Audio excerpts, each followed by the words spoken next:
सदर कथा काल्पनिक असून तिचा कुठल्याही सत्य घटनेशी अथवा जीवित किंवा मृत्यू व्यक्तीशी काहीही एक संबंध नाही. ही कथा आम्ही केवळ एक मनोरंजनाच्या उद्देशाने लिहिली गेलेली असून कुठलीही अंधश्रद्धा पसरवण्याचा माझा हेतू नाही. धन्यवाद.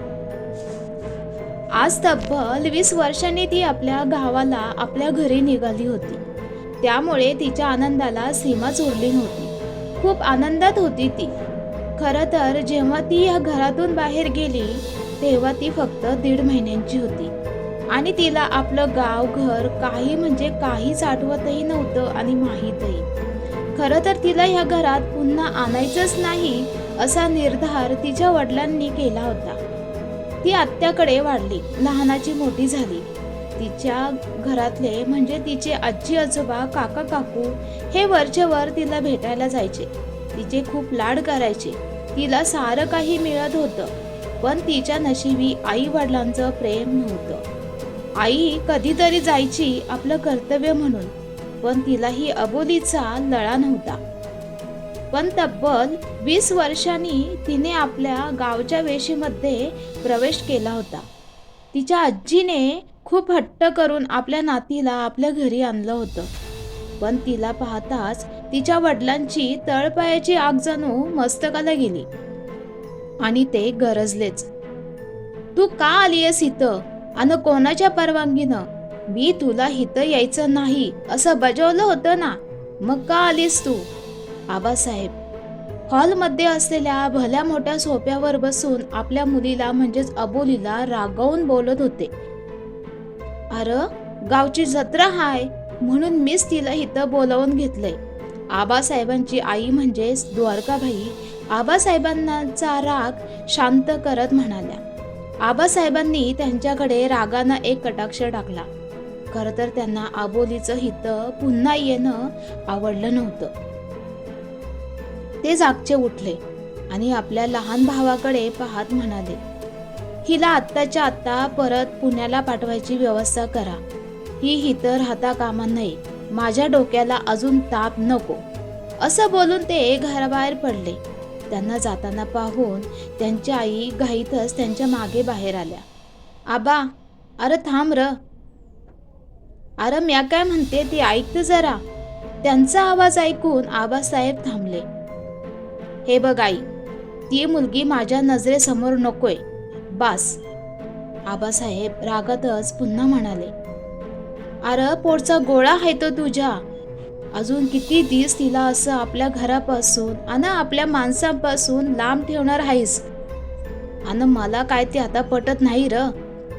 असं बोलून त्यांनी आपला पदर डोळ्याला लावला. तेवढ्यात आबासाहेबांचे वडील म्हणजेच दादासाहेब गावातून फेरफटका मारून बंगल्याच्या गेटमधून आत येताना त्यांनी ह्या दोघांचं बोलणं ऐकलं होतं.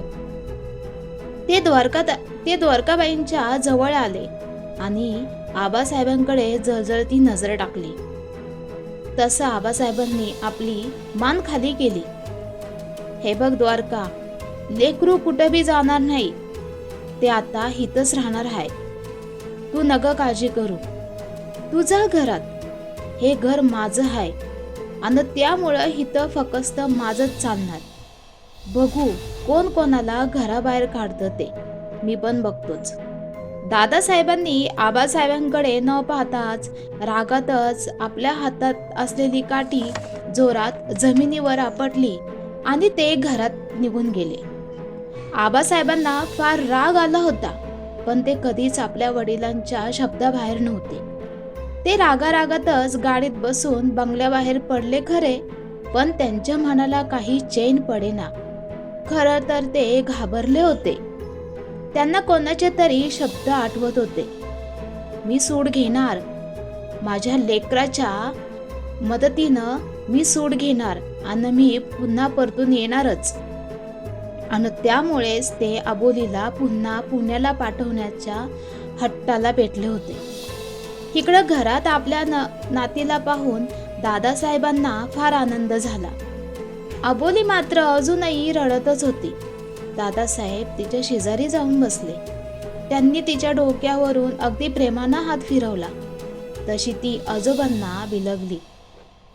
ते तिला प्रेमानं शांत करत होते. कशाबाई रडती? तुझा बाप बोलला म्हणून?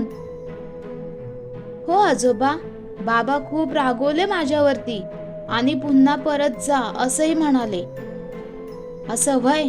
थांब बघतोस त्याच्याकडं. घरी येऊ दे तर त्याला. चांगलंच काठीनं बदलतो का नाही बघ. दादासाहेबांचं बोलणं ऐकून घरातले सगळेच हसायला लागले. पण आबासाहेबांसारखंच अजून एक व्यक्ती होती घरात, जिला अबोलीचं येणं आवडलं नव्हतं. पण तिनं तसं बोलून दाखवलं नाही, कारण त्या व्यक्तीला दादासाहेबांचा राग चांगलाच माहीत होता. हॉलमध्ये वातावरण आता आनंद झालं होतं. दादासाहेबांना 3-4 चेहरे नवीन दिसले. त्यांनी द्वारकाबाईंना विचारलं, हे कोण पाहुणे आहे ती? आजोबा, हे माझे फ्रेंड कॉलेजचे.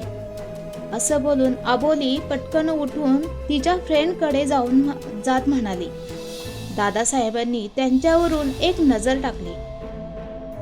तुम्हाला बोलवलं होतं का? तुम्ही का आलात? पुन्हा सगळे घाबरले. कदाचित आजोबांना आपण आलेलं आवडलं नाही वाटतं, विकी हळूच म्हणाला. सारे शांत झाले आणि त्यांना असं घाबरलेलं पाहून दादासाहेब जोरजोरात हसायला लागले.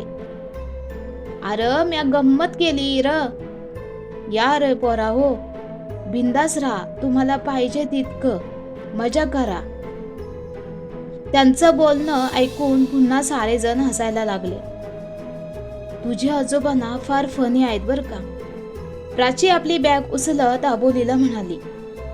घरातल्या गड्याला त्यांनी राहायची सोय चांगली करा र पोरांची असं म्हणत अबोलीला आणि तिच्या मित्रांना वरती पाठवून दिलं.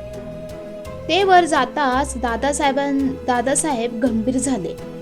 त्यांना गेल्या 20 वर्षांपूर्वी घडलेली घटना अजून तशीच्या तशीच आठवत होती. तीच रात्र आणि ती सोमवती अमावस्या आणि इतक्या वर्षांनी पुन्हा त्याच दिवशी गावची जत्रा आली होती. त्यामुळे ते थोडे काळजीत होते आणि त्यांना घरातल्यांशी काहीतरी बोलायचं होतं. त्यांच्या चेहऱ्यावर काळजी दिसत होती. नाना, त्यांनी आपल्या धाकट्या मुलाला आवाज दिला. नानासाहेब हे गावचे पोलीस पाटील तर होतेच, पण एक आदर्श शेतकरी म्हणून ओळखले जायचे. वडिलांचा आवाज ऐकताच ते पटकन बाहेर आले. काय झालं बाबा? अरे द्वारका आणि घरातल्या समध्या माणसांना बोलू, मला एक सांगायचं आहे त्या समध्यासनी. भय असं म्हणत त्यांनी घरातील साऱ्या लोकांना आवाज दिला. काय झालं? काय बोलायचं आहे? सांगतो, ध्यानानं ऐका. असं बोलताना दादासाहेबांचा आवाज शांत आणि हळू होता. त्यांच्या चेहऱ्यावर काळजी आणि भीती दोन्ही एकाच वेळी दिसत होते.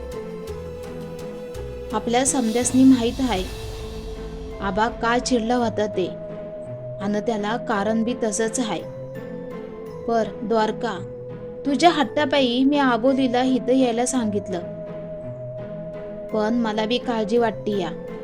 तवा समध्यांनी एक ध्यानात ठेवा, पोरीला आणि तिच्या संकट आलेल्या पाहुण्यांना त्या सोमतीच्या रानाकडं फिरकू बी द्यायचं नाही. दादासाहेबांच्या तोंडून सोमती हे नाव ऐकताच घरातल्या माणसांच्या चेहऱ्यावरचा रंगच उडाला. दादासाहेब पुन्हा म्हणाले, नाना, हे ध्यानात ठेव तू, पोर त्या रानात नाही गेली पाहिजे. दादासाहेबांनी खडसावण्याच्या सुरात सांगितलं. समध्यांनी ध्यानात घ्या, पोर फक्त 2 ते 3 दिवस राहणार आहे, तेव्हा काळजी घ्या तिची. उगा उरसाच्या नादात राहू नका. 20 वर्ष झालं त्या घटनेला, हे आपण इसरलेलो नाही. पर ह्या पोरीला त्या समध्यापासून आपण लांब ठेवलं आहे, हे ध्यानात असू द्या. असं बोलून ते पुन्हा गावात निघून गेले. आज गावच्या जत्रेचा पहिला दिवस होता. आज पालखीचा कार्यक्रम, त्यामुळे गावात जोरात तयारी चालू होती. दादासाहेबांचं घराणं हे गावातलं एक प्रतिष्ठित घराणं मानलं जायचं. त्यामुळे गावात त्यांना एक वेगळंच मानाचं स्थान होतं. पण आबासाहेब आणि दादासाहेब ह्यांचं गेल्या कित्येक वर्षापासून बिनसलं होतं. पण ते कधीच गावात कळून दिलं नाही. त्यांचे राग, त्यांचे द्वेष, त्यांची भांडणं सारं काही घरात चार भिंतींच्या आत.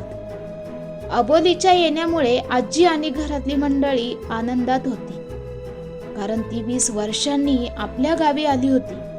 नाहीतर ती पुण्यातच आत्याकडे राहायची शिक्षणासाठी. खरं तर शिक्षण फक्त निमित्त होतं. घरापासून, गावापासून तिला लांब ठेवायचं. खरं कारण खूप वेगळं आणि भयानक होतं. पण अबोलीला मात्र ह्याची पुसटशी कल्पना देखील नव्हती. हे बघ, तू मला माझ्या नजरेसमोर नकोस. तुझा चेहरा पाहण्याचीही माझी अजिबात इच्छा नाही. त्यामुळे तू गावातच काय, घरातही पुन्हा यायचं नाही. हे आपल्या वडिलांचे म्हणजेच आबासाहेबांचे शब्द फक्त तिला माहीत होते. आणि बाबांना मी नकोय म्हणून त्यानं मला आत्याकडे ठेवलं, ह्याच एका भ्रमात अबोली होती.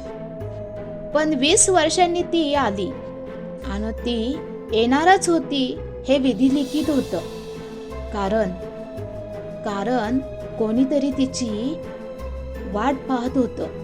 कित्येक वर्ष फक्त आणि फक्त अबोलीची आस लागली होती तिला. आणि अबोली गावात आलीये हेही तिनं जाणलं होतं. 20 वर्षापूर्वी घडलेल्या त्या घटनेमुळे दादासाहेबांचं संपूर्ण कुटुंब हादरलं होतं. खूप भयानक प्रकार घडला होता. अपघात की घातपात हे मात्र कळलं नाही. आणि शेवटी चारित्र्यहीन म्हणून तिचं अस्तित्व संपलं होतं. खरं तर संपलं नाही, तर तिला संपवण्यात आलं होतं. आणि अबोलीला हे कधीच कळता कामा नये म्हणून तिला या सर्व घटनेपासून लांब ठेवण्यात आलं होतं. आजपर्यंत एका गूढ रहस्यापासून लांब असलेली अबोली आता मात्र सत्य जाणणार होती. आणि हे सर्व सत्य अबोलीला ती सांगणार होती. कोण होती ती जी इतके वर्ष फक्त अबोलीचीच वाट पाहत होती? नक्की दोघींमध्ये काय नातं होतं? आणि असं काय घडलं होतं घरात की जे अबोलीपासून लपवण्यात आलं होतं? आणि कोण व्यक्ती होती घरात जिला अबोलीचं येणंही खटकत होतंच?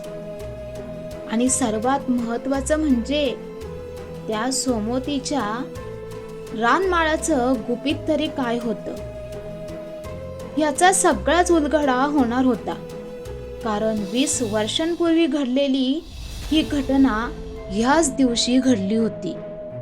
हाच वार, हीच तारीख आणि हीच ती सोमवती अमावस्या,